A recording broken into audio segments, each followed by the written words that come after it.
الحمد لله والصلاة والسلام على سيدنا محمد وعلى آله وأصحابه أجمعين. الحمد لله والصلاة والسلام على سيدنا محمد وعلى آله وأصحابه أجمعين. أما بعد فأعوذ بالله من الشيطان الرجيم. بسم الله الرحمن الرحيم. والذين كفروا بعضهم أولياء بعض إلا تفعلوه تكن فتنة في الأرض وفساد كبير. صدق الله العظيم.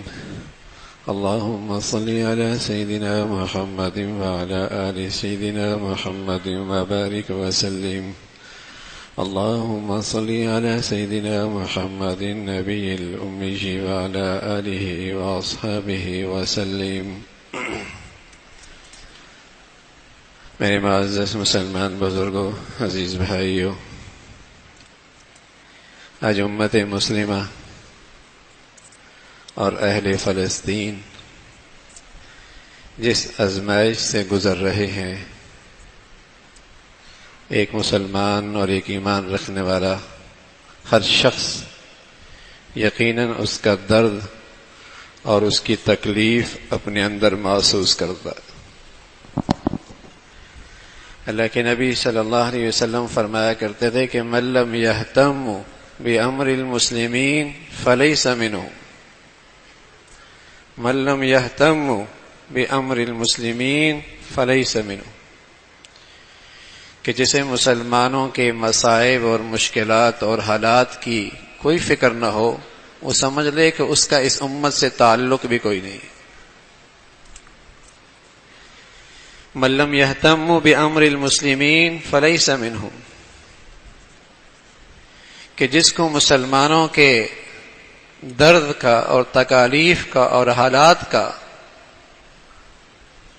فکر اور اہتمام نہیں، فلیس منہم، اس کا اس ملت اسلامیہ سے کوئی تعلق نہیں۔ یہ کیسے ہو سکتا ہے کہ جسم کے آنکھ میں درد ہو اور باقی پورا جسم اس درد کو محسوس نہ کرے؟ یہ کیسے ممکن ہے کہ سر میں تکلیف ہو اور پورا جسم اس درد اور تکلیف کو محسوس نہ کرے؟ تو اللہ کے نبی صلی اللہ علیہ وسلم نے بتایا کہ مسلمانوں کو اس کا درد اور تکلیف ضرور ہوتی اور ان حالات کی فکر ضرور ہوتی، اور پھر مسلمان حالات کا جائزہ، تجزیہ اور اس پہ جو نظر ہے، اگر ایمان اور قرآن کی روشنی اور بصیرت سے کرے گا تو ایمان بڑھے گا، حوصلہ بڑھے گا، امید بڑھے گی، اور صحیح سوچ اور فکر کی تعمیر ہوگی۔ مسلمان حالات کا اگر جائزہ اور اس کا تجزیہ ایمان اور قرآن کی بصیرت سے کرے گا اور اس کی روشنی میں کرے گا تو فتنوں سے محفوظ رہے گا، غلط سوچ اور گمراہ کن فکروں سے محفوظ رہے گا، بلکہ اس کا ایمان اور بڑھے گا، بلکہ اسے صحت مند بصیرت کی بدولت صحت مند فکر اور سوچ نصیب ہوگی۔ حالات چل رہے ہیں، ان حالات میں ایک بات تو قرآن ہمیں یہ بتاتا ہے، وَلَن تَرْضَىٰ عَنْكَ الْيَهُودُ وَلَا النَّصَارَىٰ حَتَّىٰ تَتَّبِعَ مِلَّتَهُمْ۔ یاد رکھنا، یہود و نصارہ کبھی تم سے خوش نہیں ہوں گے جب تک کہ تم اسلام سے دستبردار ہو کر ترقی نہیں کرو گے، وہ تمہیں کبھی قبول نہیں کریں گے۔ ایسی ترقی، ایسی خوشحالی، تمہارے ملکوں کی ایسی خوشحالی جو ایمان اسلام کے بغیر ہو، وہ تو قبول ہے، ایمان کے ساتھ نہیں، اسلام کے ساتھ نہیں۔ اس لیے کہ یہودی عقیدہ ہے 1948 میں جب یہ ناجائز ریاست عرب دنیا کے دل پر مسلط کی گئی، 1948 یہ چھوٹی سی ایک ریاست تھی، لیکن اب پھیلتے پھیلتے اتنی بڑی ریاست بن گئی کہ وہاں کے مقامی مسلمان اور فلسطینیوں کے پاس 22% رہ گیا، 78% ان کے پاس ہے۔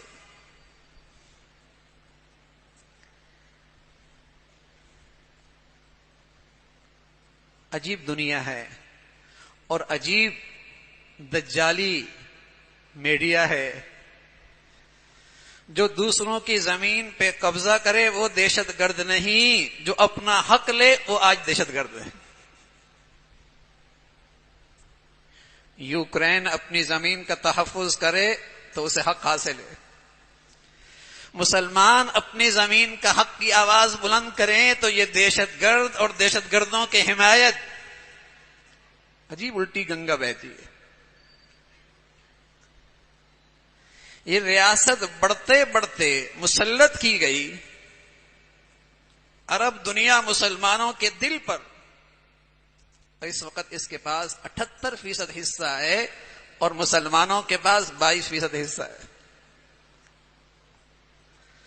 اور یہودیوں کا عقیدہ اور نظریہ ہے، ان کے ہاں جو ان کی مقدس کتابیں ہیں اس میں یہ بات لکھی ہے کہ ہم دنیا بھر کی حکمرانی کرنا چاہتے ہیں اور دنیا بھر کے صدور اور حکمران ہمارے ماتحت ہوں، اور ان کا یہ عقیدہ لکھا ہوا ہے کہ مسلمانوں کے ابتدائی دور میں جن بستیوں سے ہمیں نکالا گیا ہم نے دوبارہ ان بستیوں کی طرف لوٹنا ہے۔ تو گویا قبلہ اول کے بعد اور مسلمانوں کے سب سے بڑی تیسری مقدس جگہ کے بعد ان کی نظریں حجاز کے حرمین پر ہیں، ان کی نظریں حجاز کے حرمین پر ہیں۔ یہ ان کا عقیدہ ہے، یہ ان کی مقدس کتابوں میں لکھا ہے، اور ہمارے قرآن نے ہمیں بصیرت دی ہے۔ وَلَن تَرْضَىٰ عَنْكَ الْيَهُودُ وَلَا النَّصَارَىٰ حَتَّىٰ تَتَّبِعَ مِلَّتَهُمْ، یہ کبھی تم سے راضی نہیں ہوں گے، ہاں تم اپنا مذہب چھوڑ دو، تم اپنا ایمان چھوڑ دو، پھر تو ہو سکتا ہے۔ 1968 میں 1968 میں ایک بڑی جنگ ہوئی، پورا عرب اکٹھا ہوا، مصر خلیج کی سب سے بڑی فوج اپنے پاس رکھتا ہے، اسرائیل سے جنگ ہوئی، لیکن بدقسمتی تھی اس وقت عربوں نے عرب کی قومیت کی بنیاد پر جنگ لڑی،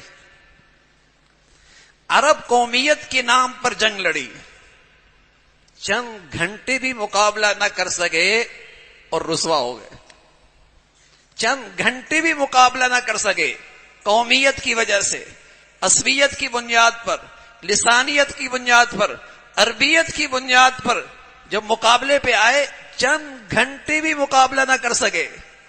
اور میرے عزیزو سچ بتاؤں، اگرچہ فلسطین کی ریاست چھوٹی سی ہے اور انتہائی غریب ہے اور کئی سالوں سے ان کی ناکہ بندی ہے، لیکن آج ایمان مقابلے پہ آیا ہے اور دنیا نے آج ایمان کی طاقت بھی دیکھی ہے۔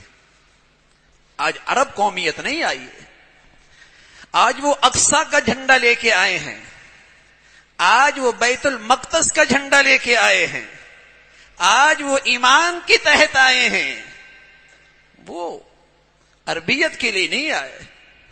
وہ قبلہ میرا اور آپ کا بھی ہے، وہ میرے اور آپ کی بھی تیسرا حرم ہے، وہ پوری امت اسلامیہ کی طرف سے فرض کفایہ ادا کر رہے ہیں، فریضہ ادا کر رہے ہیں اس کے تقدس کا۔ آج وہ ایمان کے ساتھ آئے ہیں۔ شاید آپ کی نظریں سوائے موجودہ ذرائع ابلاغ پر ہے، لیکن اگر حقائق تک آپ پہنچیں گے اور براہ راست ان مسلمانوں تک اگر آپ کی رسائی ہوگی جو اس وقت میدان میں ہیں، جو ان کے ذرائع ابلاغ ہیں، تو آپ کو اندازہ ہوگا ایمان کتنی طاقت رکھتا ہے.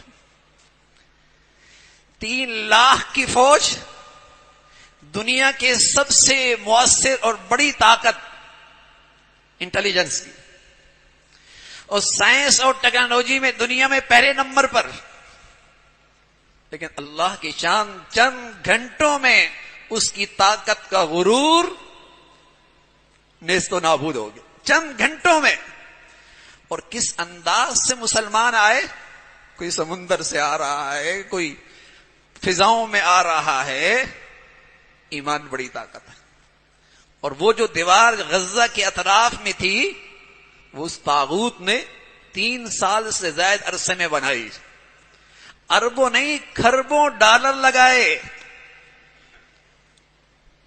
کھربوں ڈالر لگائے، اور ایسی بنائی کہ اگر چمٹی بھی گزر جائے تو نظر آ جائے. لیکن ایمان ایمان ہے بھائی. اور میرے عزیزو، آپ سبق لیں ان حالات سے، ان حالات کا صحیح رخ پہ جائزہ لیں کہ وہ چند لاکھوں کے ڈالر خرچ کر کے آپ کے معاشرے اور سوسائٹی کو ایمان سے محروم کیوں کرنا چاہتے ہیں، تاکہ وہ کھربوں ڈالر کا تحفظ کر سکے. سبق لیں قرآن سے، بصیرت لیں قرآن سے، روشنی لیں قرآن سے، کہ وہ آپ کی دنیا میں بے حیائی کیوں پھیلاتے ہیں، لہو لعب کیوں پھیلاتے ہیں، بے دین ذرائع ابلاغ کو کیوں تقویت دیتے ہیں، بے دین رفائی اور NGOs کو کیوں ترقی دیتے ہیں، لاکھوں ڈالر خرچ کر کے، تاکہ ایمان نہ بچے، ورنہ ہمارے کھربوں ڈالر خطرے میں. اس لیے وہ فکری جنگ کھیلتے ہیں، فکری جنگ کھیلتے ہیں، نظریاتی جنگ کھیلتے ہیں. اور اس فکری جنگ کے جو اسباب اور ہتھیار ہیں وہ میڈیا ہے، وہ بے دین NGOs ہیں، وہ تعلیمی ادارے ہیں، وہ بے دین صحافت ہے، وہ بے دین حکمران ہیں، وہ بے دین ادارے ہیں، جس کے ذریعے وہ مسلمانوں کے اندر سے ایمان لینا چاہتا ہے. اسے پتا ہے ایمان اگر آ گیا اور میدان میں ایمان آ گیا تو ہماری ساری مادی طاقت اس کے مقابلے میں فیل ہے. وہ ہم سے اچھی طریقے سے جانتے ہیں. اور یہ بات تو ہمیں قرآن نے بتائی تھی، کاش کہ ہمیں سمجھ میں آ جاتی. یہ بات تو ہمیں قرآن نے بتائی تھی، وَأَنْتُمُ الْأَعْلَوْنَ إِن كُنتُم مُؤْمِنِينَ. غالب تم ہی رہو گے اگر ایمان موجود ہے، غالب تم ہی رہو گے اگر ایمان موجود ہو. وَكَانَ حَقًّا عَلَيْنَا نَصْرُ الْمُؤْمِنِينَ. ہماری ذمہ داری ہے ہم مسلمانوں کی مدد کریں، ایمان والوں کی مدد کریں، یہ ہمارے اوپر لازمی ہے. وَمَن نَصْرُ إِلَّا مِنْ عِنْدِ اللَّهِ الْعَزِيزِ الْحَكِيمِ. مدد اور نصرت اللہ کی طرف سے آتی ہے. باقی یہ حالات تو نبی موجود ہے، نبی بھی جماعت میں موجود ہیں، نبی بھی لشکر میں موجود ہیں. اذ جاءتکم جنود فارسلنا علیہم ریحا وجنودا لم تروها اذ جاءوکم من فوقکم ومن اسفل منکم واذ زاغت الابصار وبلغت القلوب الحناجر وتظنون باللہ الظنونا. نبی بھی موجود ہے. پورا کفر اکٹھا ہو کے آ گیا. اللہ کی شان، ایک چھوٹی سی ریاست اور غریب ریاست، اور آج ساری دنیا کی طاقت اس کے ساتھ کھڑی ہے. یہاں بھی ایسا ہی ہوا، مدینہ کی چھوٹی سی ریاست اور سارا کفر سمٹ کے آ گیا. حالات کیا بنے؟ فرمایا مسلمانوں کے حالات یہ بنے، ایسا لگتا تھا دل منہ کو آ رہا ہے. وَإِذْ زَاغَتِ الْأَبْصَارُ. آنکھیں کھلی کی کھلی رہ گئی. وَبَلَغَتِ الْقُلُوبُ الْحَنَاجِرَ. دل منہ کو آنے لگا. وَتَظُنُّونَ بِاللَّهِ الظُّنُونَ. تم اللہ کی مدد کے بارے میں عجیب و غریب خیال کرنے لگے. کب آئے گی اللہ کی مدد؟ نبی موجود ہیں اس جماعت میں، اللہ کے نبی موجود ہیں اس لشکر میں موجود ہیں، لیکن جھنجھوڑے گئے. ایمان والے جھنجھوڑے گئے. ایمان والوں پر آزمائش آئی، ایمان والوں پر امتحان آیا. لیکن اہل ایمان نے اپنی مدد اور نصرت اللہ کی اپنی آنکھوں سے دیکھی. لقد نصرکم اللہ فی مواطن کثیرہ ویوم حنین اذ اعجبتکم کثرتکم فلم تغن عنکم شیئا وضاقت علیکم الارض بما رحبت ثم ولیتم مدبرین. نبی موجود ہیں، حنین کا واقعہ ہے، نبی موجود ہیں. فرمایا زمین اپنی وسعتوں کے باوجود تم پہ تنگ ہو گئی، تم پیٹ پھیرنے لگے، اللہ کی مدد آ گئی. ہاں میرے عزیزو، امتحان ایمان کے ساتھ بھی ہوتا ہے. امتحان آزمائش مخلص ایمان والوں کے ساتھ بھی آتی ہے. لیکن اللہ کریم کہتے ہیں ایمان والوں پر جو آزمائش آتی ہے وہ اس لیے آتی ہے کہ میں نے شہادت کا سب سے اونچا مرتبہ دوں. اس لیے کہ شہادت سے بڑا ایمان والے کے لیے اور کوئی مرتبہ نہیں ہے. اس لیے کہ اللہ کے نبی دعا کیا کرتے تھے، یا اے اللہ وددت ان اقتل فی سبیل اللہ ثم احیا ثم اقتل ثم احیا ثم اقتل. اے اللہ میری چاہت ہے مجھے شہادت ملے، پھر زندگی ملے، پھر شہادت ملے، پھر زندگی ملے، پھر شہادت ملے، پھر شہادت ملے. ہاں میرے عزیزو، مسلمانوں میں بزدلی کب آتی ہے، مسلمانوں میں کمزوری کب آتی ہے، مسلمانوں میں بزدلی کب آتی ہے، مسلمانوں میں کمزوری کب آتی ہے؟ حب الدنیا وکراہیت الموت. حب الدنیا وکراہیت الموت، جینے کا شوق، دنیا پرست، یہ بزدلی ہے. یہ وجہ ہے بزدلی کی، یہ وجہ ہے مسلمانوں کی ناکامی اور ذلت اور پستی کی. ایمان، بہادری اور شجاعت یہ تو مسلمانوں کو عروج دیتا ہے، عزتیں دیتا ہے. ہمارے آباء و اجداد ہی نے تو کارنامہ سر انجام دیا تھا. قیصر و کسریٰ کا غرور، قیصر و کسریٰ کا غرور کیسے خاک ہوا؟ کیا چیز تھی ان کے پاس؟ کیا ان کے پاس وسائل بہت تھے، اسباب بہت تھے، ٹیکنالوجی بہت تھی؟ جتنا تھا میدان کے ساتھ آئے، میدان میں آئے، لیکن ایمان کے ساتھ آئے، لیکن ایمان کے ساتھ آئے، قربانی کے ساتھ آئے. اللہ کی خاطر سب کچھ قربان کر دیا. اللہ کی رضا پانے کے لیے ہر چاہت قربان کر دی. اپنی زندگی میں اس ذات کا لحاظ رکھا. کیا روم کی طاقت تھی، کیا کسریٰ کی طاقت تھی، کیسی زمین سے نیست و نابود ہوئی. اللہ آج بھی وہی ہے، وہ ذات آج بھی بڑی قوی ہے. لیکن اس قوی ذات سے میرا تعلق قوی ہو جائے نا. وہ ذات آج بھی بڑی طاقتور ہے، اس طاقتور ذات سے آج میرا تعلق بھی مضبوط ہو جائے، اس کی مدد آج بھی اترنے کے لیے تیار ہے. تو میرے عزیزو، وہ خوش نصیب لوگوں نے تو اپنا ایمان دنیا کو دکھا دیا، دنیا کو دکھا دیا ہے کہ ایمان بڑی طاقت ہے. کوئی خوف نہیں، کوئی دبدب، کوئی مرعوبیت نہیں. اور دوسری طرف دیکھیے، آج طاغوت پوری دنیا میں کانپ رہا، خوف زدہ ہے، ساری طاقتیں لے کے آ گئے. ورنہ اس ایک ملک کی طاقت ہی کافی تھی، وہ بھی لے کے آ رہا ہے، وہ بھی لے کے آ رہا ہے. تو لیکن میرے عزیزو، سبق لو ان حالات سے، تجزیہ کرو ان حالات کا صحیح. گمراہی سے محفوظ رہیں گے، لیکن ان حالات کا صحیح جائزہ اور صحیح تجزیہ دجالی میڈیا سے نہیں، قرآن کی روشنی سے، اپنی نبی کی زندگی سے، قرآن کی روشنی سے، نبی کی زندگی سے لیے تو اندازہ ہوگا کہ یہ حالات اللہ کی توفیق رہی اور مدد رہی تو ان مسلمانوں نے مسلمانوں کو نئے سرے سے زندگی دے دی ہے. فلسطین کے مسلمانوں نے اپنی قربانی سے، اپنی شہادتوں سے پورے عالم اسلام کو ایک نئی زندگی دی ہے.